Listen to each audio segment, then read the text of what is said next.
30 sur Al-Oula. Ravi de vous retrouver pour cette nouvelle édition à la une ce soir.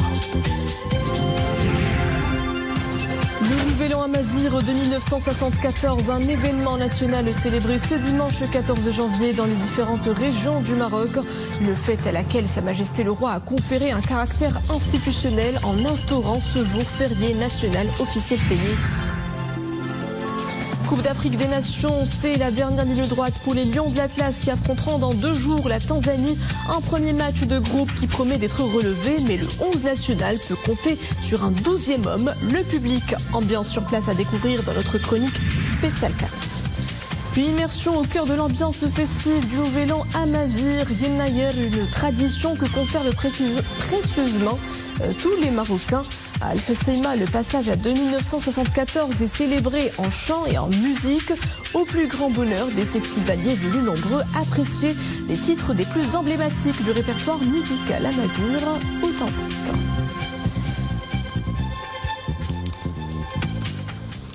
Bonsoir, les Marocains célèbrent aujourd'hui, 14 janvier, le Nouvel An Amazigh de 1974.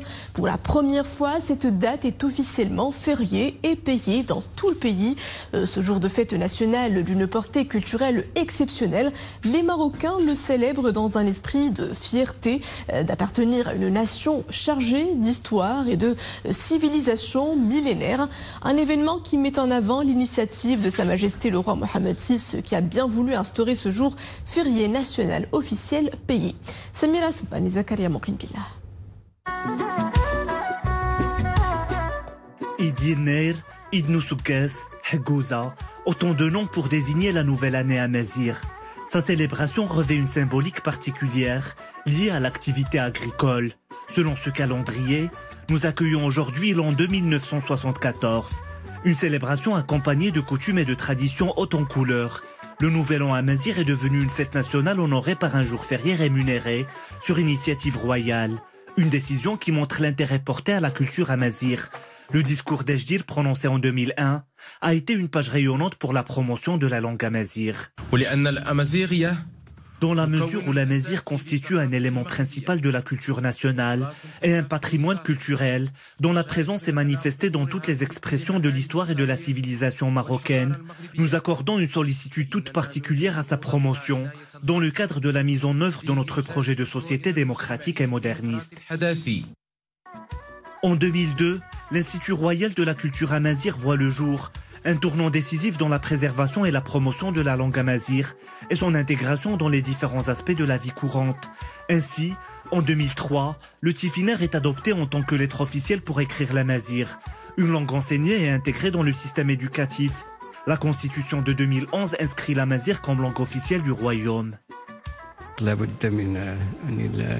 Nous sommes fiers de l'institutionnalisation de cette journée historique comme fête nationale. Eid Yennayer est célébré pour accueillir une nouvelle année et espérer son bien et faire ses adieux à l'année écoulée.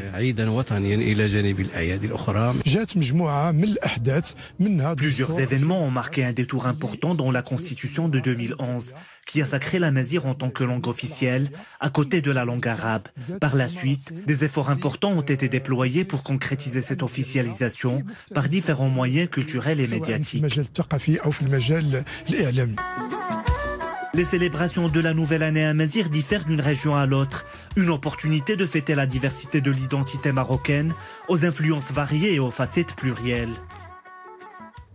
Le décryptage de l'actualité de la semaine, comme tous les dimanches en compagnie du professeur de droit et politologue Moustapha Sahimi. Bonsoir. Bonsoir.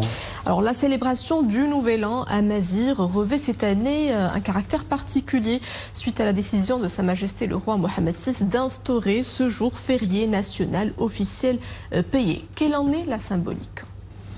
D'abord, il faut rappeler l'historique du mouvement amazigh. C'est une longue marche qui a été entreprise depuis des décennies, qui a eu des difficultés à s'affirmer. Pourquoi ? Parce que dans nos sociétés, il y a un courant, il faut le dire, qui n'était pas très pressé d'accorder à la langue amazigh le statut qui est le sien. C'est le courant, que j'appellerais pour résumer, le courant de l'arabité, du primat de l'arabité.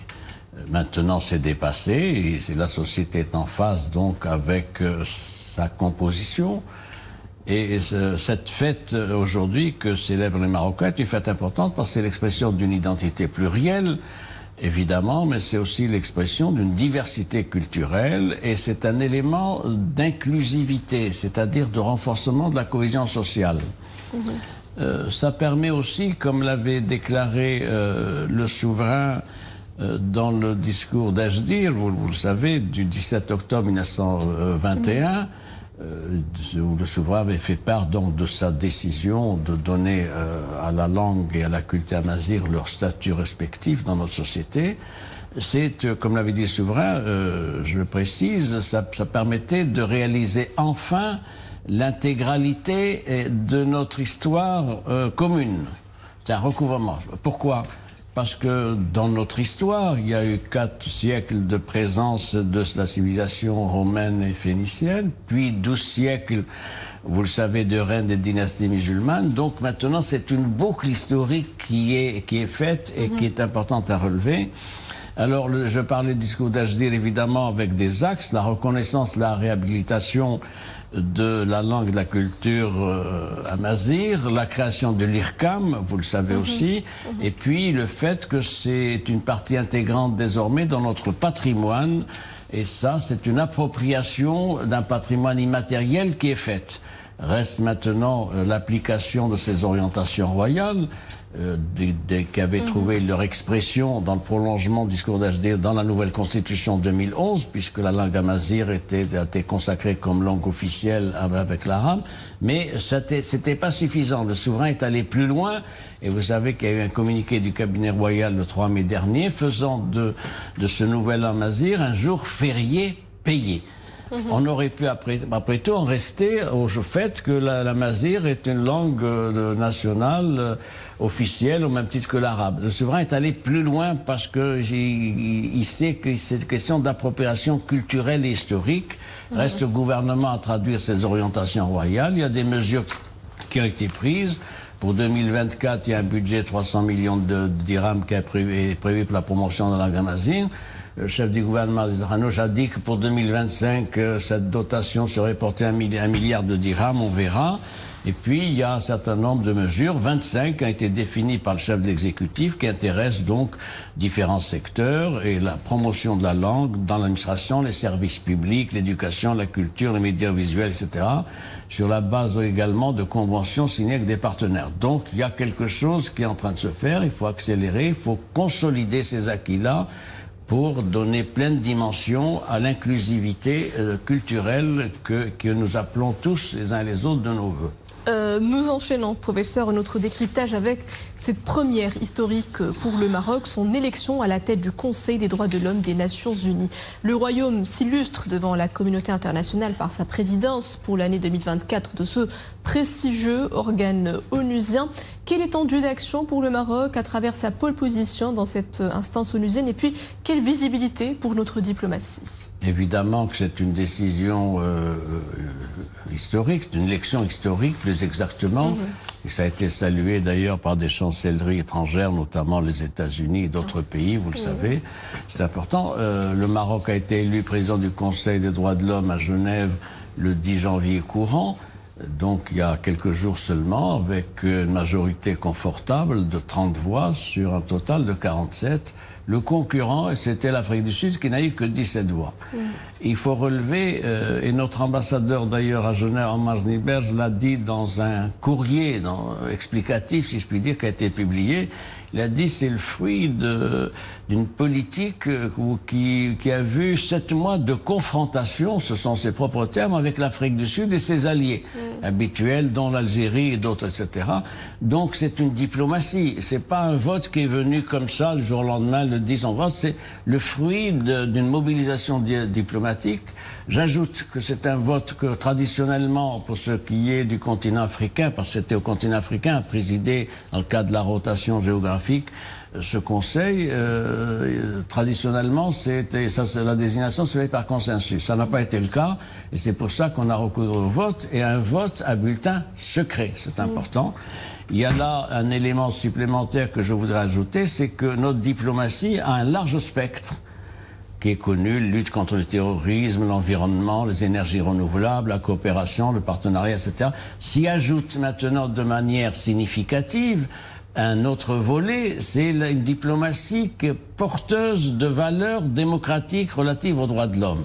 Et je crois que c'est important à relever. Ça a été d'ailleurs relevé par des institutions, et je signale que le Maroc, dans ses rapports avec les Nations Unies, se distingue aussi par la référence qui est faite par le secrétaire général de l'ONU dans son dernier rapport d'octobre dernier, à ceci, la bonne coopération entre le Conseil des droits de l'homme et le CNDH avec ses deux délégations régionales à Dakhla et l'Ayoun. Donc, où les efforts du Maroc ont été salués quant à la coopération, l'interaction. Donc voilà une diplomatie qui brille également sur le volet des droits de l'homme en présidant une instance pendant 1 an. Et ça, évidemment, c'est un revers à relever pour le pays voisin qui s'est mobilisé pour essayer de faire élire son allié à l'époque, qui est toujours son allié d'ailleurs, en l'occurrence Afrique du Sud. Parlons économie à présent. On fait le point sur la dernière note du HCP qui table sur une croissance de 3,2% pour 2024 après 2,3% estimé en 2023. Le Haut Commissariat au Plan pose le diagnostic d'une économie fragilisée par la succession d'années de sécheresse, par le séisme d'Al Hawz, mais également par d'autres facteurs circonstanciels mondiaux, à l'instar de l'inflation et ses répercussions sur le renchérissement des prix de produits de base. Une économie nationale qui pèse surtout à créer de l'emploi sur fond de cette conjoncture peu favorable, tant sur le plan domestique qu'international. Quelle perspective de croissance pour 2024 ? L'année 2023 était difficile, l'année 2024 sera également difficile. Les prévisions de la loi de finances étaient de 3,7% de croissance. Elles sont revues aujourd'hui à la baisse, 3,2% pour ce qui est du HCP, 3,1% pour ce qui est de la Banque mondiale, probablement moins au vu de la situation hydrique et du fait qu'il y a une campagne agricole extrêmement médiocre qui se dessine à l'horizon, vous le savez, et là c'est une réalité. Il y a aussi le problème du chômage. On a une augmentation du pic du chômage qui, dernier trimestre, c'est 13,5%. Il faut espérer que ce taux va baisser, mais il baisse que s'il y a une croissance, et donc ça, c'est un élément d'interrogation. Il est prévu un déficit budgétaire de 4,1%. Il faut tenir ces prévisions-là. La dette du Trésor se situe à environ 70%. Et les avoirs en réserve, c'est 36 milliards de dollars environ. Ça fait 5,6 mois de couverture pour ce qui est des importations. Ce qu'il y a sur la table, c'est la nécessité d'une grande relance économique. Comment ? Par un certain nombre de mesures qui d'ailleurs ont été relevées par la CGEM.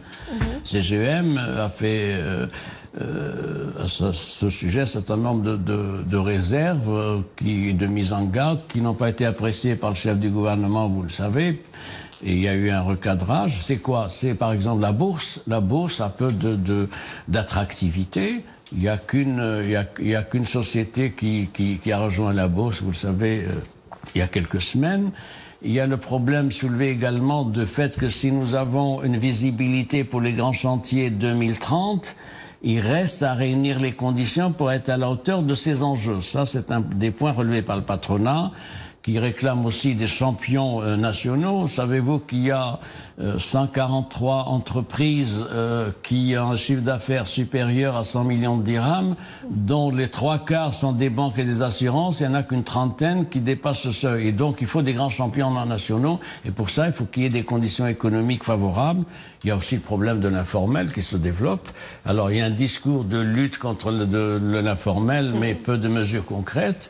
L'informel est problématique parce que parce que c'est une évasion fiscale déguisée, en fait, et ça n'est pas une insertion dans les circuits économiques. Et puis, il y a d'autres questions soulevées qui sont à l'ordre du jour de ce gouvernement pour 2024. C'est la lenteur des réformes. Il y a un certain nombre de grandes réformes qui sont sur la table. Le Code du travail, c'est important parce que c'est un élément d'attractivité au dedans et au dehors. Il y a la réforme de la formation professionnelle qui tarde quelque peu. Il y a le partenariat public-privé qui est encore aussi à la traîne. Et puis, il y a des codes importants, le code pénal, le procédure pénale, c'est de conclusion. Il faut un nouvel élan. Le Maroc se distingue par la solidité de ses grands équilibres macroéconomiques, mais ça ne suffit pas. Il faut qu'il y ait à côté de ça qu'il y ait un grand élan de réformes publiques, visibles, lisibles, et ça c'est important à dire en ce début d'année. Je vous remercie, professeur Moustapha Sahimi, pour ce décryptage. Merci à vous. Et voici un secteur qui semble tirer son épingle du jeu. Le tourisme national affiche de belles couleurs.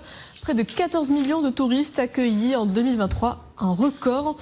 Un vif attrait que vient confirmer la plateforme la plus grande de conseils de voyage dans le monde. TripAdvisor place Marrakech dans son top 25 des meilleures destinations préférées des voyageurs. Marrakech figure ainsi à la 8e position des plus belles destinations à visiter en 2024, devançant Istanbul ou encore Barcelone. La capitale spirituelle Fès est tout aussi plébiscitée. Elle figure à la 4e place en tant que destination culturelle mondiale. Cannes 2023, la course au trophée continental a commencé pour les 24 sélections en lice. Les Ivoiriens ont brillé hier à domicile lors du match d'ouverture.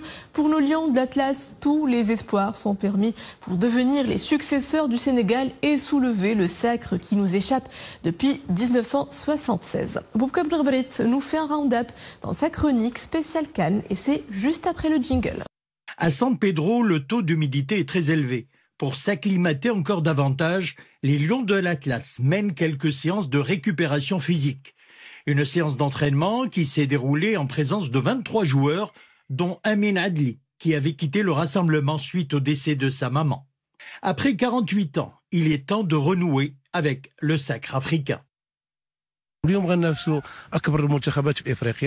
sommes plusieurs équipes africaines favorites pour remporter le trophée. Nous aurons affaire aux meilleures sélections africaines. Nous avons hâte de débuter la compétition. Nous espérons être à la hauteur. La sélection nationale affrontera mercredi la Tanzanie. Tous les joueurs sont déterminés à signer un exploit lors de cette CAN 2023. L'ambiance est sereine au sein du groupe. Les joueurs sont déterminés à faire de leur mieux pour faire plaisir à tous les supporters de l'équipe nationale. Les Lions de l'Atlas, après le premier match programmé mercredi face à la Tanzanie, auront à en découdre avec deux autres grandes équipes africaines, la RDC et la Zambie, pour le compte du premier tour.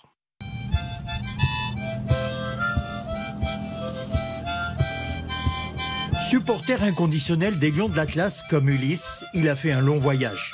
Azanzar Eitz-Dir, natif de Tiznit, a quitté Agadir vers la fin du mois d'août pour se rendre à San Pedro pour soutenir les Lions de l'Atlas. Une belle aventure qui a duré près de 5 mois. Il est de notre devoir de supporter notre équipe nationale. Nous sommes plusieurs à avoir fait le déplacement. Nous avons déjà encouragé les Lions de l'Atlas en Coupe du Monde, au Qatar et en Afrique. Toute mon énergie, je la réserverai pour les matchs du Maroc. Azanzar Eitz-Dir a relié Agadir à San Pedro, passant par la Mauritanie, le Mali, le Sénégal et la Gambie. Hamza Chebaki a suivi le même chemin, parti également d'Agadir en autostop.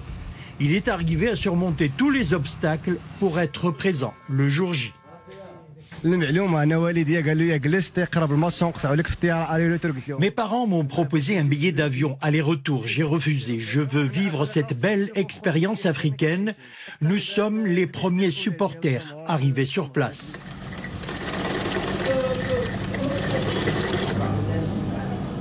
Un amour pour la patrie et pour les Lions de l'Atlas sans limite.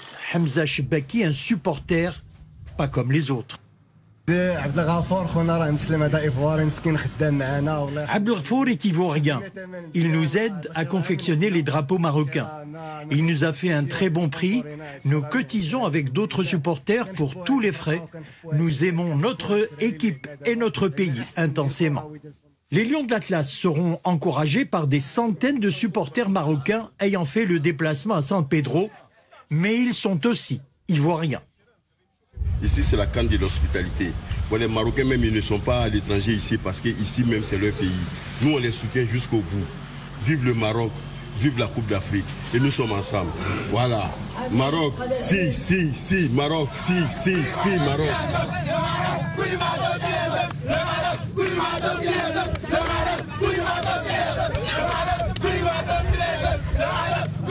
Match au programme aujourd'hui dans le groupe A, le Nigeria et la Guinée équatoriale en fait match nul, 1 partout. Dans le groupe B, l'Égypte et Mozambique disputent leur match en ce moment à la faveur de l'Égypte, 1-0.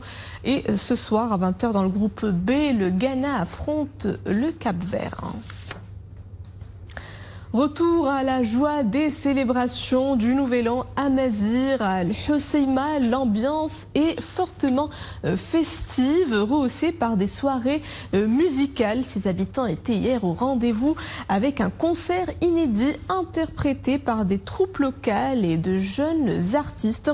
Un spectacle à ciel ouvert qui a émerveillé le public. En voici quelques extraits avec Wassim Amseoud, Maria Ouad et Abdillah Al-Shaba.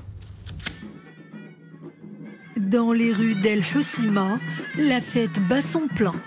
Des troupes folkloriques locales donnent le la pour le plus grand plaisir des passants. L'édition 2974 de l'Enneyer a un goût spécial cette année. Désormais, le Maroc la célébrera tous les 14 janvier de chaque année.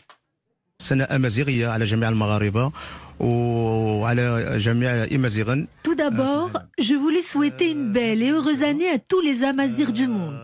À l'occasion de ce grand jour, la ville est en fête. Il y a de la musique, des troupes et des concerts un peu partout. C'est vraiment très sympathique. Et le soir venu, les festivités continuent. Puisant dans le répertoire amazir, les musiciens se succèdent sur scène. Car, comme dirait Platon, la musique donne une âme à nos cœurs et des ailes à la pensée. Je me suis produit sur scène à l'occasion du Nouvel An amazir, avec un répertoire très enjoué. Il y a une superbe ambiance et le public est au rendez-vous.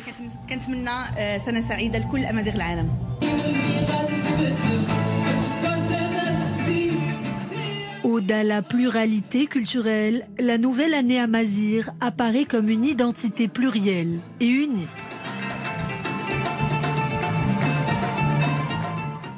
Et voilà, c'était la page de fin de cette édition. Merci à vous de l'avoir suivi. Très belle suite des programmes à tous sur Al-Oula et surtout, bonne nouvelle amazir à tous. Asoukas Ambaki.